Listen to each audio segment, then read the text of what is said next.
method of unit conversion is unit analysis or dimensional analysis.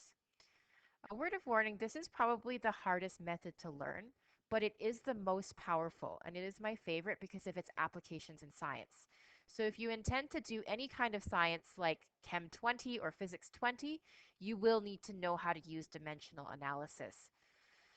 This is a method of unit conversions where you have to know a conversion as well. So we're just going to jump right into an example here. So on page 145, it's asking us to convert 12 kilometers into meters using unit analysis. So to set this up, we're going to start with what I started with, 12 kilometers. And then I need to know a conversion factor. So because I'm going to meters, I need to know that 1 kilometer is equal to 1,000 meters, which you guys should have memorized. But how do I set up the fraction to make this work? The key to this is understanding that I want the kilometers to cancel out. So if I have a kilometer in the top and a kilometer in the bottom, they will cancel out, and this is the way I want to set it up, as opposed to kilometers in the top, meters in the bottom. So you have to take the number with it. There's 1,000 meters in 1 kilometer. When I go through to complete the problem, I will show that the kilometers in the top and the kilometers in the bottom cancel out. When I type this into my calculator, I will type 12 times 1,000 divided by 1. You don't actually have to type divided by 1 because it doesn't do anything. And you'll end up with 12,000 meters. Notice how the meters did not cancel out, and that's the meters that survives to the end, which is good because that was what I was looking for. Let's do another example. So we're starting with 2730 nanometers. Now I need a conversion factor. I know that there are 1 times 10 to the 9 nanometers in 1 meter. So I want to actually make sure I put the nanometers in the bottom. 1 times 10 to the 9 nanometers, so that the nanometers cancel out and there's a meter in the top. So when I type this in, I want to take this and divide it by that. So 1 with 9 zeros behind it. If you type this into your calculator, my calculator is telling me that the answer is 2.73 e negative 0.6. So if your calculator gives you something like this, what this means is 2.73 times 10 to the negative 6. So your calculator gives it to you in scientific notation, and you just have to know how to recopy that out like this. Please do not write this in your answers. It is not correct to put this on paper. This is a calculator notation. You need to convert that to this over here. So the reason why unit analysis is so powerful is because you can do multiple conversions in one shot. So for example, you might be asked to convert 2.4 kilometers to millimeters, but you don't know what that step is. You only know that there are 1,000 kilometers in 1 meter, and you know that there are 1,000 millimeters in 1 meter. Sorry, 1,000 meters in 1 kilometer.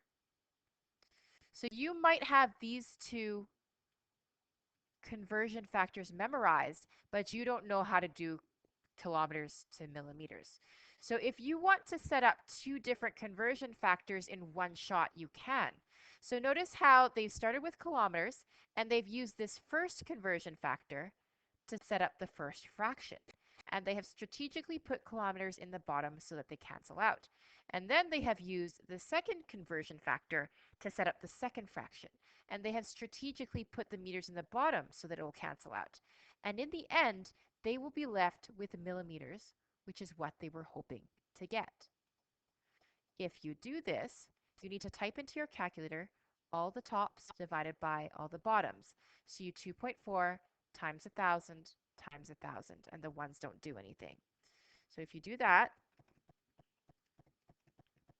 you will end up with 240,000,000. If you want, you can rewrite this in scientific notation. You can write 2.4 times 10 to the power of 1, 2, 3, 4, 5, 6 millimeters.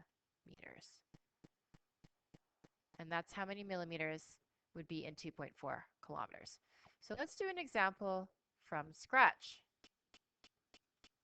So in this example, we are converting gigameters to megameters. Now, compared to a meter, a gigameter is 10 to the 9, and a megameter is 10 to the 6. So how do we use that information? Well, I know that there are 10 to the 9 meters in 1 gigameter, and I know that there are 10 to the 6 meters in 1 megameter. So these are the two conversion factors I'm going to use. The information they gave us is that we're starting with 0.25 gigameters, and I'm trying to get to megameters. So I'm going to start creating fractions using my conversion factors in order to get to megameters. So it doesn't really matter which one you start with. I guess I'll start with the blue one. And I need to understand that I'm going to try and get the gigameters to cancel out. So I'm going to put gigameters in the bottom and meters in the top. And then we recopy the numbers here. So that will cause these to cancel. The next step is we're going to use the green one. So in this case, I want the meters to cancel because I'm looking to end up with megameters. Also, meters is in the top. So I'll put meters in the bottom and megameters in the top. And then I will copy out like so. So then my meters will cancel out, and I'll be left with megameters, which is what I wanted. So my final thing I'm going to do is I'm going to type into the calculator this times this divided by that times 10 to the power of 3. And the answer is 250. And these are the units that are remaining that didn't get canceled out, megameters. And that's how you do a unit analysis using two different conversion factors. Where unit conversion becomes particularly useful is when you're dealing with these meters per second, kilometers per hour, or kilometers per minute. So we're trying to convert meters per second into kilometers per minute, and this gets quite complicated.